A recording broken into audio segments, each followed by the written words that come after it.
Saturday presents, in the red corner, the undisputed, undefeated Weed Whacker Guy. Champion of hurling grass and pollen everywhere. And in the blue corner, the challenger, extra strength Saturday. Eye drops that work all day to prevent the release of histamines that cause itchy allergy eyes. And the winner by knockout is Saturday. Saturday, bring it on. Today on CityCast Boise, big federal decisions are hitting close to home with cuts to Idaho's Planned Parenthood and Head Start programs, plus the Boise VA. Meanwhile, with a major highway closure, are we about to see a traffic nightmare on Highway 55? But at least we've got a must-try spring sandwich and the return of the farmer's market to look forward to. It's Friday, April 4th. I'm Lindsay Van Allen, and this is what Boise's talking about. It is Friday once again, and joining me is Boise State Public Radio's Morning Edition host, George Prentice. It's so good to have you back, George. I am thrilled to be with you, Lindsay. Thanks for the invite. It's been a minute, so I've got a lot of things I want to pick your brain about. Okay, let's pick. Okay, well, we have not talked at all since the Trump administration has come into effect.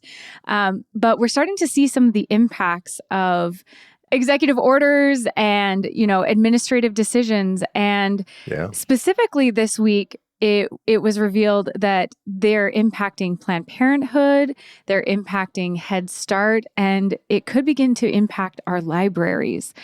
So I just want to know, what are your thoughts about these executive orders, these decisions made by the Trump administration, and how do you think that they're going to start to impact Idaho? How do you see that happening?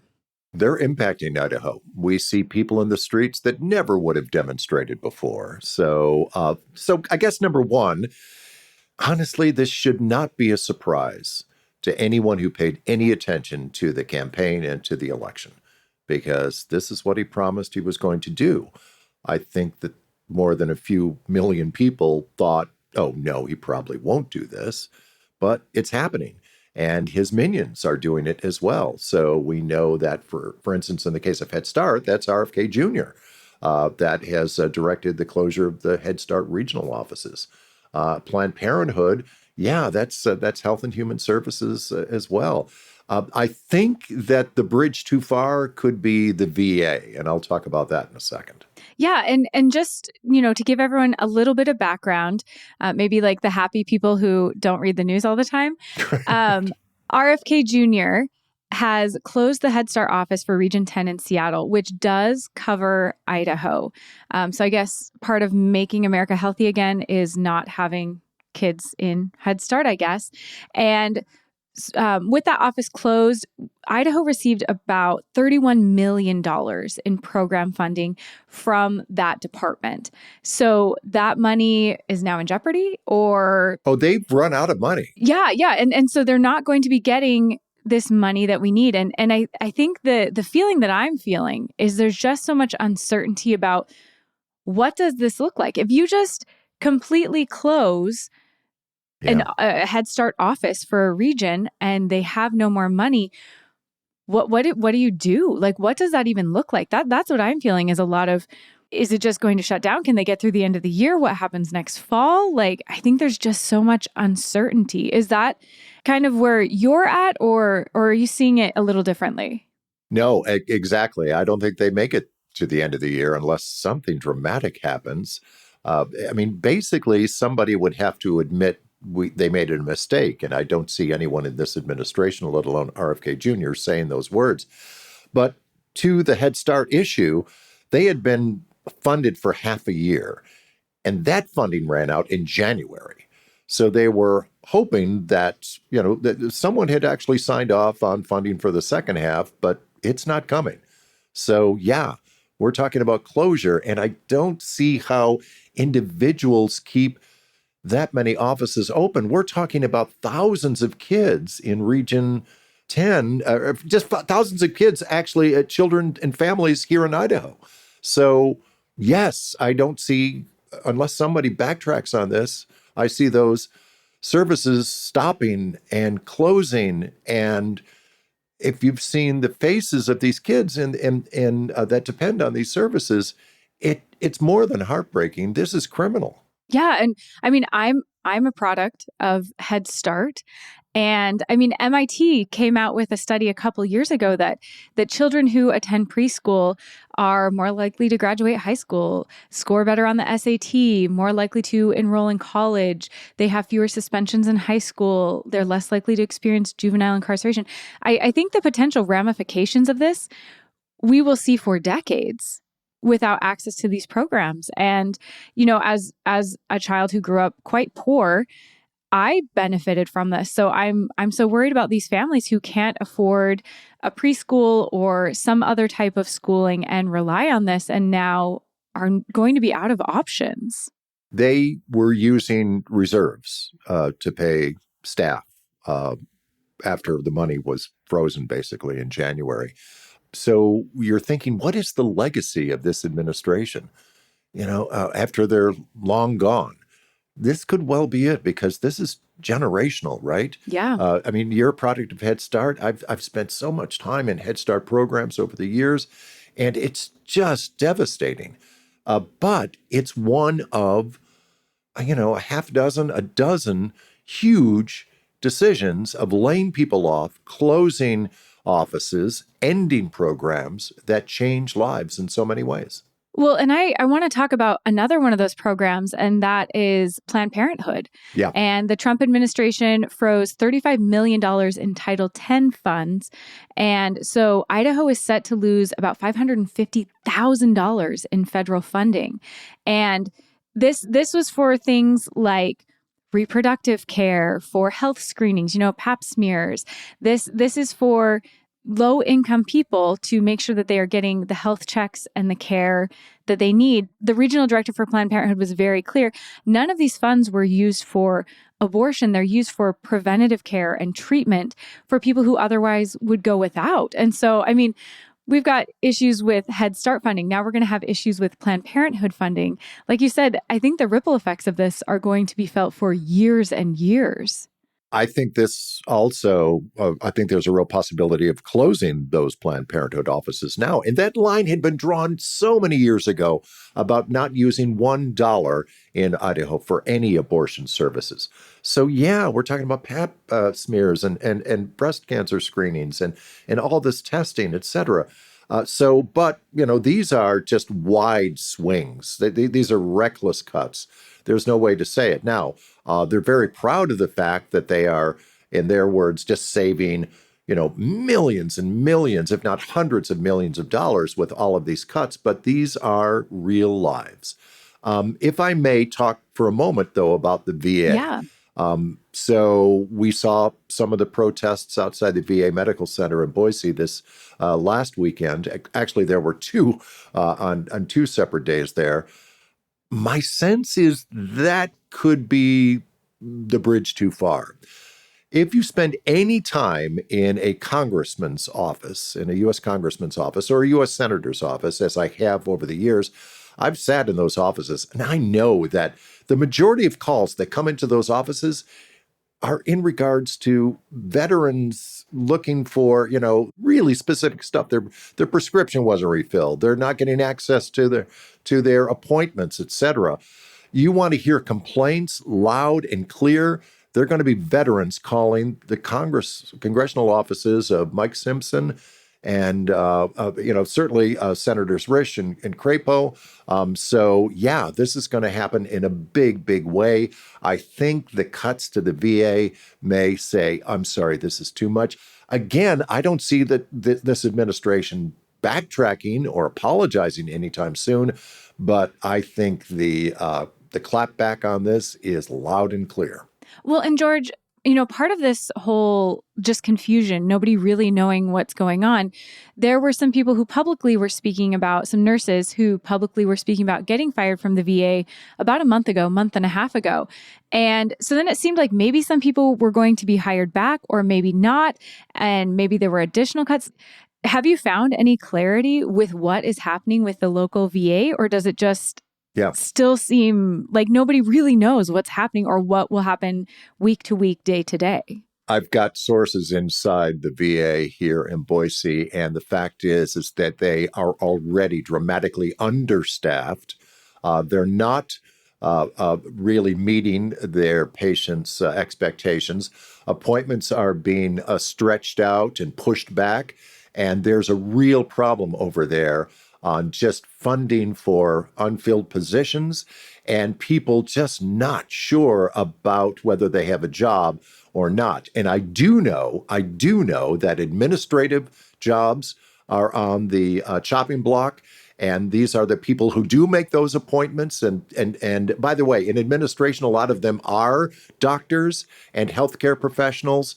So again, a lot of these cuts are clumsy. So no, not everyone got their job back. Wow. And I also want to make sure we can squeak in. There's so many things happening at once, but I want to make sure, the community is aware of all the different groups that are being impacted. The Idaho Library Association made a post about the Institute of Museum and Library Services and how they were placed on administrative leave on March 31st. And in their post, they discussed some of the programs that could be cut, some of the grants that could be cut, the important work that this group does. They were talking about that this would, eventually, and again, it's unclear when, but this could impact summer reading programs for kids, high-speed internet access, Braille and talking books for people with visual impairments, employment assistance, veterans telehealth spaces. So again, impacting veterans, STEM programs, homework and research resources for students and faculty.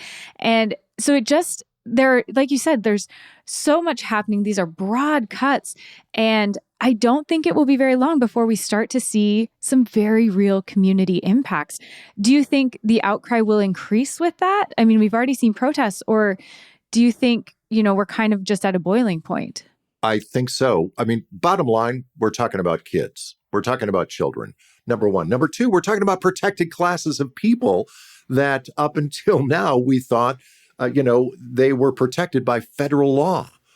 So what's at stake here, and how angry will people be? And what's the real barometer here, quite frankly? And I know it's a year and a half away, but it will be the midterm elections. But people are already talking about midterm elections. But that's a long way off.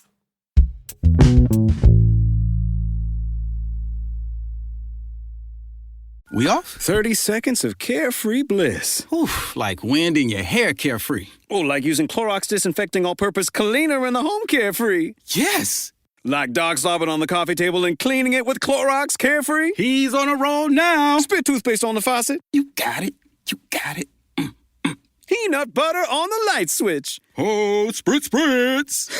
Spritz. Clorox, man. Clean feels good. Okay, we're back. Use as directed. TaxAct knows small business owners can sometimes use a little help with their taxes. That's why TaxAct has Expert Assist, a team of live tax experts ready to answer any questions you may have. Think of them as your own personal sidekick. Not like one of those funny talking animal sidekicks, more like the super smart nerding out on tax code and business casual attire sidekick, but just as helpful and lovable.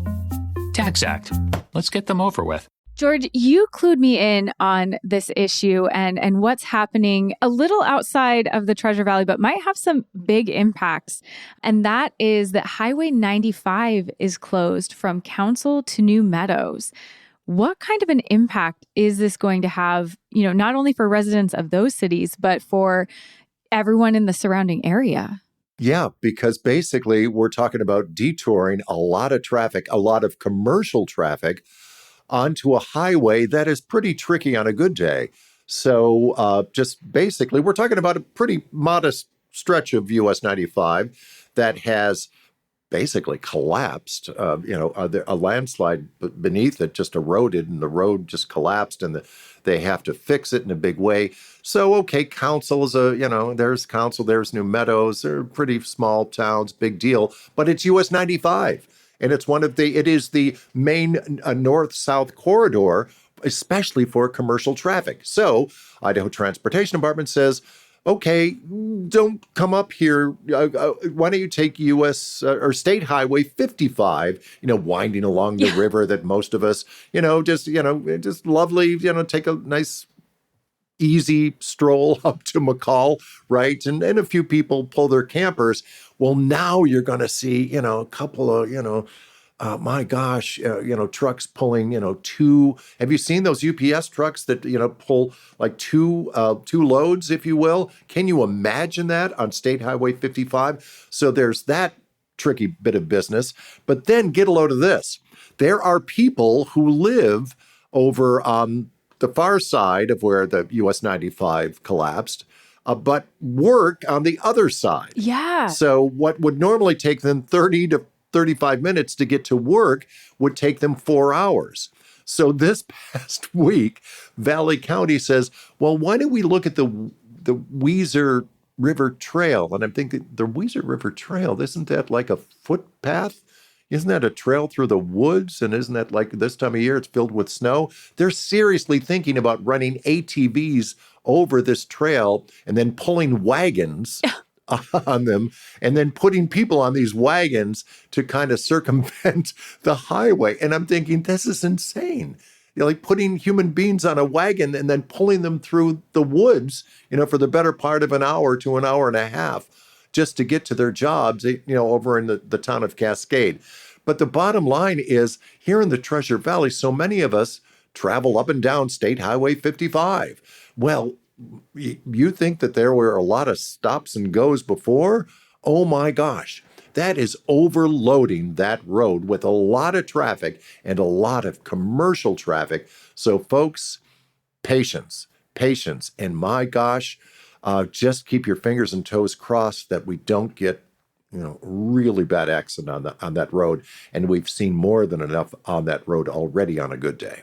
Well, George, what year is it? Like, we've got a major measles outbreak. We've got people maybe having to head to work on a wagon. Like, it's feeling a little 1870s to me. It is, some people are just trying to overthink this. It's like, I'm sorry, folks, why would you not put them up in a local hotel? Yeah, no, it's giving Oregon Trail vibes for sure. Well, and just this year, or, just recently, a study was released and there was a lot of discussion around the fact that State Highway 55 is the deadliest route in Idaho. It is by far. I'm not surprised. It feels that way. And so now adding this additional pressure onto that space and heading into spring, heading into, a lot of recreational activities, a lot of people using that road. I'd say more so than other times. And I think it's a recipe for some really bad things to potentially happen. It definitely makes me nervous, or, maybe rethink, maybe I want to wait until that construction is done before driving on that road. Exactly. And I'm thinking of more school buses now going up and down State Highway 55 because we're still in spring sports season, and where they would normally go around 95. These kids, just to compete at another school, now we'll have, we're going to be seeing more school buses up and down 55 to get to the next town to compete. Oh my gosh, please, folks, take your time and just, people have to get to where they have to get to, right? To get to the next town, just to get to their appointments. The people and the number of people in McCall who come down to Boise to go to their medical appointments, to shop, etc. We're talking about tens of thousands of people, and that much more traffic on the road. You're right. It is the deadliest stretch in the state for all of those reasons, because those are extremely tight turns. Yeah. And the amount of people I see taking them basically on two wheels terrifies. I mean, it'll be like 30 miles an hour and I see a car zip by and passing us real fast going, 55. And yeah. And like you said, we can't just tell people stop using this road. So I just really hope everyone go slow and steady wins the race. There's going to be more traffic. Just plan on it. And I'm hoping everyone is just aware and conscious of it and being careful. Do you have any other advice for listeners, George? If you can, postpone. Wait till, I don't know, Memorial Day. Hopefully they'll be done by then. But honestly, take your time, please. Amen.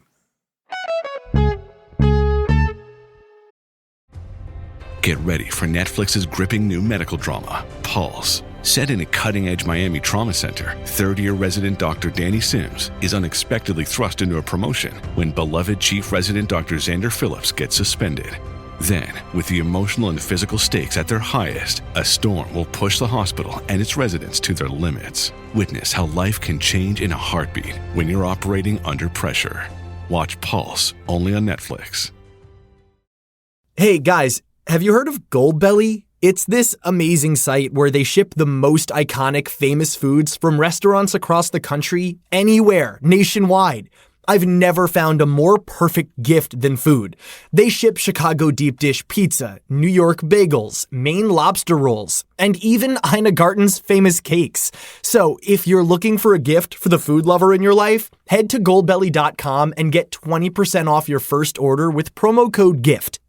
Well, George, this week, like so many Fridays, it's been a lot of chaos. It's a lot of heavy news. So hopefully with our picks of the week, we can maybe lighten it or add a little, a little hope to the conversation. And my pick of the week is Cafe Sorrento. Now, this isn't the first time this has been my pick of the week, which I feel like I should gatekeep this more. I'm not good at gatekeeping. When something's good, I want to tell everyone.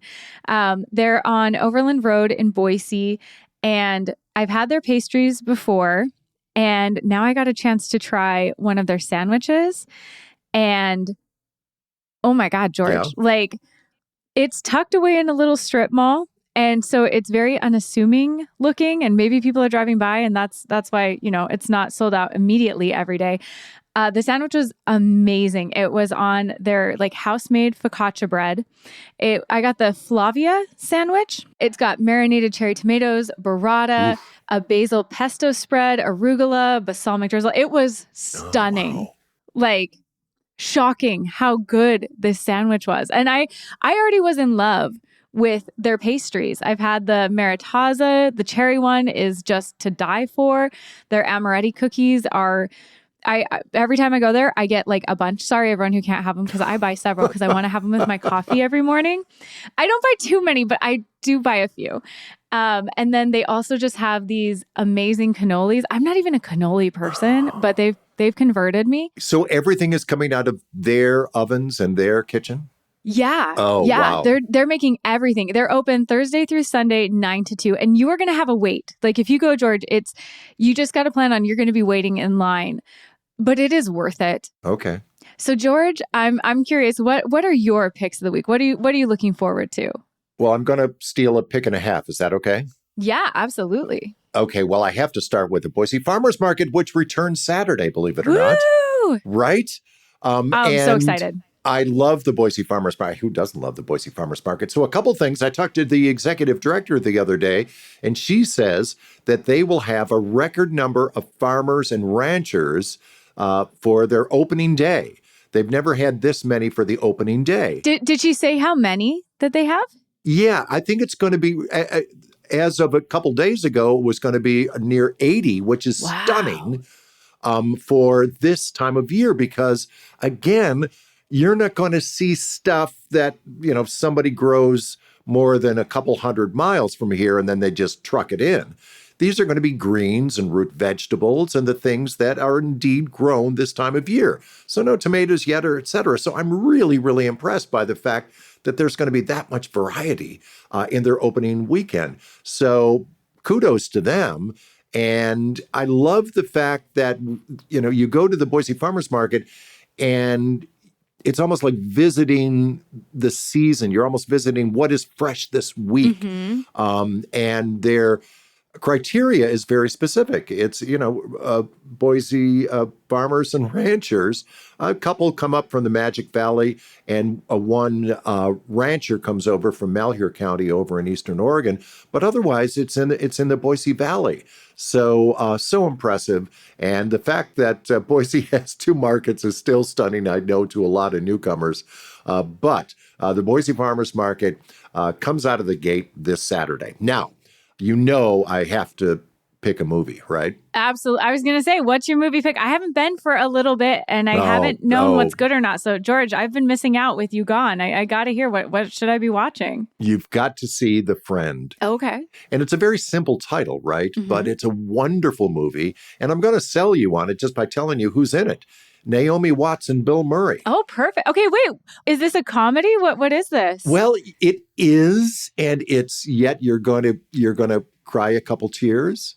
It can be a serious adult moment in it, but it's wonderful because co-starring with them is Apollo, this 150-pound Great Dane, and he's the centerpiece of this film. I'm not going to tell you I'm not going to spoil anything for you, but I got to tell you that the star of this movie is this Great Dane. I'm not going to tell you how he comes into both their lives. It's a great movie. I asked the studio to see it about a month ago in advance. They were very kind. I fell in love with this movie, and they said, you can't talk about it until the week it opens. So now I'm writing and talking about it and sharing it with you. It opens this weekend at the Flicks in Boise, and it's called The Friend with Naomi Watts and Bill Murray. I recommend it. I highly recommend this movie. You've sold me. You've completely sold me and my amaretti cookies and whatever I pick up from the farmer's market. We're gonna go see that movie at the Flicks. Absolutely. Well, George, thank you so much. I have really missed getting a chance to see what you think about what's happening and talk about it with you. So thank you so much for making time to come on the show this week and share your insights. Thanks so much, Lindsay. Can't wait till we visit next time.